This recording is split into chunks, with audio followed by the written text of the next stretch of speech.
Good morning students. Exercise 4.2 तक हम लोग कर चुके थे, उससे आगे का मैं अब करवाने वाली हूँ। 4.3 में जो टॉपिक है वो आप लोग पहले पढ़ चुके हैं। देखिए क्या चीज़ है। 4.3 में आपको बोला हुआ है कि किसी भी त्रिभुज का क्षेत्रफल आपको याद होगा। ये फॉर्मूला आप लोगों ने पहले पढ़ा था कि अगर हमें त्रिभुज का क्षेत्रफल निकालना है तो हम इस तरीके से निकालते हैं, 1/2 x1 y2 minus y3 plus x2 y3 minus y1 plus x3 y1 minus y2। ये फॉर्मूला पढ़ा था, ठीक है।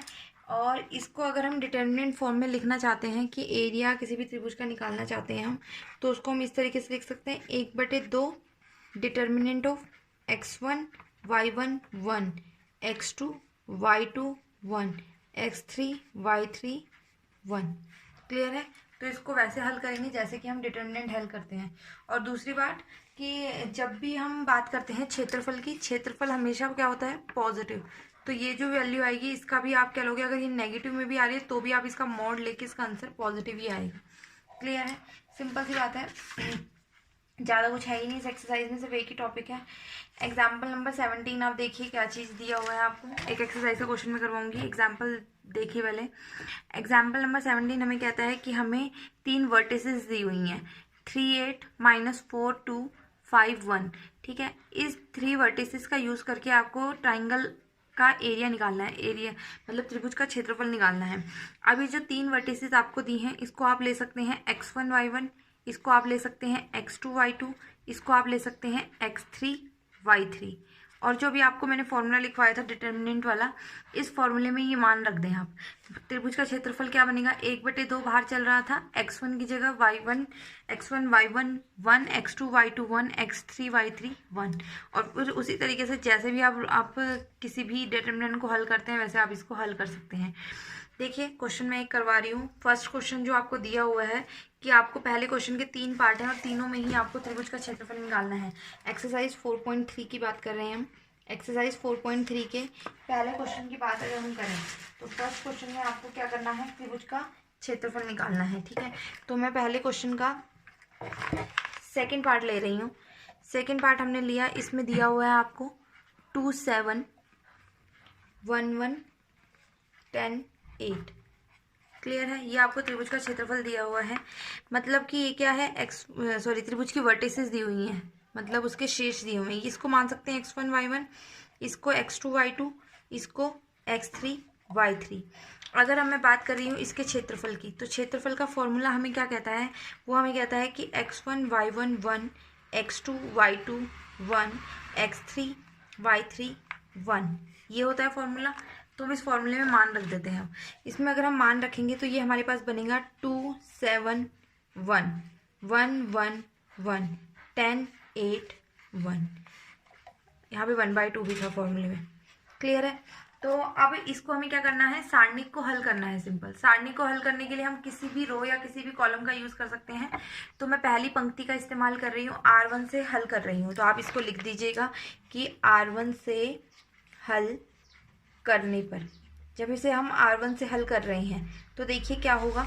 1/2 बाहर चल रहा था, 1/2 का 1/2 रहेगा। बड़ी ब्रेसेस में यूज़ कर रही हूँ। R1 ये है बेटा, R1 ये है। R1 से हल करेंगे, ये होगा। सबसे पहला एलिमेंट क्या आया, 2। तो 2 हमने बाहर लिया। जब 2 बाहर लिया, इसको छोड़ेंगे, क्या बचेगा, 1 1 8 1। उसके बाद नेक्स्ट एलिमेंट R1 का कितना है, 7। अब 7 कैसा एलिमेंट है ये आपको पता है, ऑड। मैंने बताया था ये होता है A11 A12 A13। 1 2 में 1 + 2 कितना हुआ, 3। 3 क्या है, एक विषम संख्या है तो यहाँ पे माइनस का साइन आएगा। 7, इस पंक्ति को और इस कॉलम को हम छोड़ेंगे तो हमारे पास क्या बचेगा, 1 1 10 1। क्लियर है। और जो आखिर में लास्ट पंक्ति का 1 बचा वो हमारे पास इवन है। तो ये क्या है, इसको और इसको छोड़ेंगे तो ये बचेगा 1 1 10 और 8। क्लियर। और बड़ी ब्रेसेस बंद। अब इसको हम हल करेंगे। इसको हल करना आपको आता है कि किसी भी सारणी की जो ये पंक्तियां हैं इनको हम हल कैसे करते हैं। बहुत ही सिंपल सी चीज है। देखिए क्या करेंगे, अब हम इसको हल कैसे करेंगे। हम इसको ऐसे हल करेंगे, ये बना 1/2 2, ये ऊपर से नीचे, पहले ऊपर से नीचे फिर नीचे से ऊपर, इस तरीके से मल्टीप्लाई होता है। 1 को 1 से मल्टीप्लाई करेंगे तो क्या बनेगा हमारे पास 1, और जब ये नीचे से ऊपर की डायरेक्शन में मल्टीप्लाई होगा तो कैसा साइन आता है, माइनस का साइन, -7। इसी तरीके से 1 इंटू 1 1 और माइनस का 10, +1 1 इंटू 8 8 माइनस का 10, ब्रेसेस बंद हो जाएंगी। अब देखिए क्या बना, 1/2, ये बना 2, 1 माइनस 8 कितना हुआ, माइनस का 7, -7 ये कितना हुआ, माइनस का 9, +1 इंटू माइनस का 2। अब इसको सॉल्व करते हैं। 1/2 ये बना आपका -14, ये माइनस माइनस प्लस हो गया 63 माइनस का 2। इसको सॉल्व करो, प्लस वाले दोनों ऐड कर सकते हो आप, 14 और 2 16 हो गए। इसमें से 16 माइनस कर दो, 47 आएगा ये।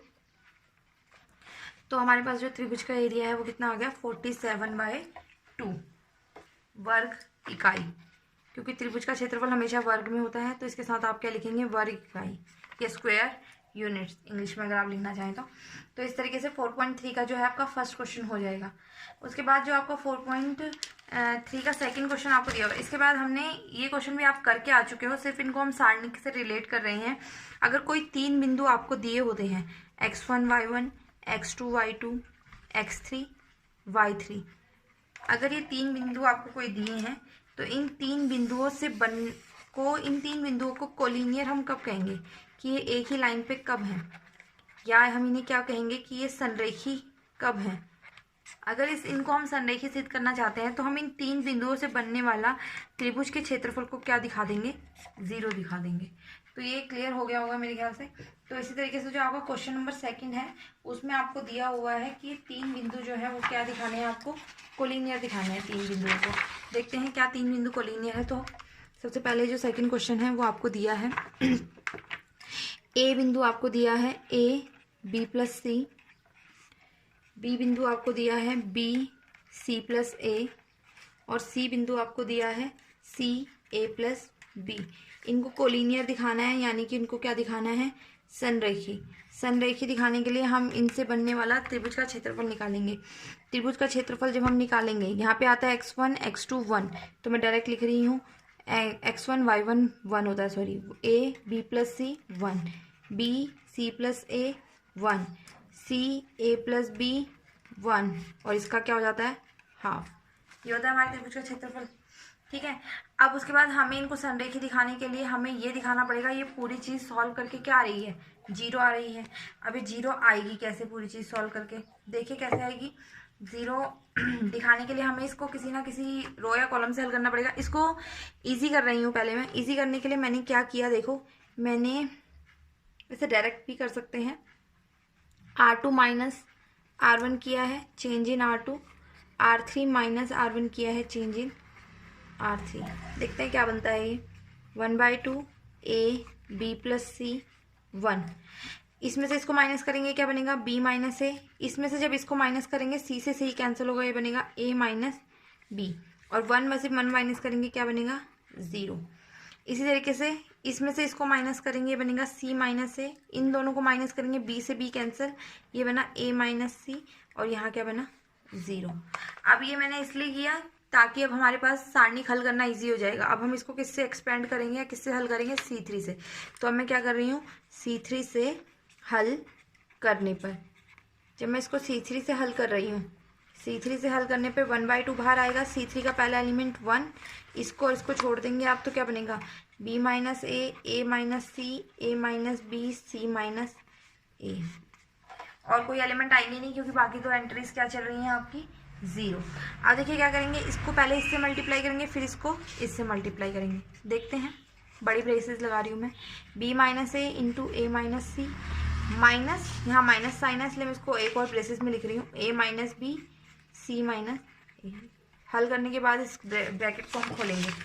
देखिए क्या बनेगा, ये बना 1/2, अंदर मल्टीप्लाई करें ba minus bc minus a square plus AC, minus sign, इसको हल करते हैं, ये बनेगा AC minus A square minus B C minus B A, ये बना है। अब जब आप इसकी ब्रैकेट को खोलेंगे, अभी मैंने ब्रैकेट बंद रखी है, अब नेक्स्ट स्टेप में इसकी ब्रैकेट को मैं खोल रही हूँ, ये बनेगा B A minus B C minus A square plus ए सी।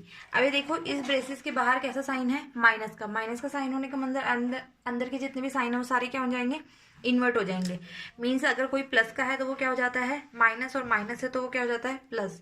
तो ये प्लस ए सी क्या बन गया, minus A C plus A square plus B C plus B A. तो अगर हम यहाँ ध्यान से देखें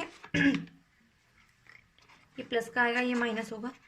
तो ये देखिए A square plus minus cancel हो गए, A C plus minus cancel हो गए, B C plus minus cancel हो गए, B A plus minus cancel हो गए। तो आंसर कितना आया, 0। क्योंकि इन 3 बिंदुओं से बनने वाला त्रिभुज का क्षेत्रफल क्या आ रहा है हमारा, 0। तो हम ये कह सकते हैं कि ये तीनों बिंदु आपस में कैसे हैं, संरेखी बिंदु हैं। तो इस तरीके से आपको ये वाला क्वेश्चन करना है। क्लियर है। उसके बाद आपका जो क्वेश्चन नंबर 3 है और क्वेश्चन नंबर 4 है। 3 का एक पार्ट मैं आपको करवा रही हूँ, सेकंड पार्ट आप खुद करेंगे। इसमें आपको दिया हुआ है, आपको के का मान निकालना है। के का मान आपको निकालना है। त्रिभुज का क्षेत्रफल आपको 4 वर्ग इकाई दिया है और उसके बिंदु आपको दिए हैं। पहले पार्ट में देखिए बिंदु क्या दिए हैं। पहला बिंदु, मैं नाम ले रही हूँ बिंदुओं को, K0। सेकंड बिंदु आपको दिया हुआ है 4 0। थर्ड बिंदु आपको दिया हुआ है 0 2। ठीक है, तो सबसे पहले हम क्या निकालते हैं, ABC त्रिभुज का क्षेत्रफल निकाल रही हूँ मैं। त्रिभुज ABC का क्या बना, क्षेत्रफल। क्षेत्रफल निकालने का formula x1 y1 1, x2 y2 2 1, x3 y3 1। इसको सारणी के फॉर्म में लिखेंगे हम 1/2। ठीक है, तो अब मैं यहाँ पे मान रख रही हूँ x1 y1 का। ये बनेगा K0 1 4 0 1 और ये बना आपका 0 2 1। क्लियर है। अब देखो इसको हल करेंगे। हल करने के लिए मैंने आपको बताया था, सबसे पहले आप जिस भी रो या पंक्ति से हल करें, ये देखें कि उसमें सबसे ज़्यादा संख्या में शून्य किस रो या पंक्ति में आ रहे हैं, सॉरी पंक्ति या स्तंभ में आ रहे हैं। तो हमारे पास अगर हम ध्यान से देखें तो हमारा ये जो C2 है, सेकंड स्तंभ जो बन रहा है C2, इसमें 2 शून्य आ रहे हैं। तो यहाँ से हल करना हमारे लिए इजी रहेगा, तो मैं इसी से हल कर रही हूँ। तो मैं लिख रही हूँ C2 से हल करने पर। और आप किसी भी रो या कॉलम से करें, आंसर हमेशा सेम आएगा। ज़रूरी नहीं है कि आप C2 से ही हल करें। मैं इसको C2 से ही हल कर रही हूँ क्योंकि ये सिंपल हो जाएगा। अगर मैं C2 से हल करूँ तो देखिए पहला 0 है, फिर अगला भी 0 है। ये कौन सा एलिमेंट बनेगा, A 3 2, 3 और 2 कितना बना, 3 + 2 5। 5 कैसी संख्या है, विषम संख्या। तो कैसा साइन आएगा, माइनस का। 2 बाहर। अब देखो 2 है, इसके साथ वाली पंक्ति और कॉलम को छोड़ेंगे तो क्या बना, K1 4 1। और ये चीज हल करके आपको किसके इक्वल दी हुई है, 4 दिया है कि त्रिभुज का क्षेत्रफल कितना है, 4। तो ये देखिए क्या बनेगा, 1/2 -2 चल ही रहा था, जब इसको अंदर मल्टीप्लाई करेंगे बनेगा K - 4 = 4। ये बना आपका, 2 से 2 कैंसिल हो गया, माइनस को अंदर ले जाएं अगर हम, -K + 4 = 4। तो यहाँ से अगर हम K का मान निकालें कितना आ जाएगा, 0। तो K का मान कितना आ गया, 0। इस तरीके से आप इसका सेकंड पार्ट भी हल कर सकते हैं। तो अभी आज के लिए इतना ही, बाकी के क्वेश्चंस हम कल करेंगे।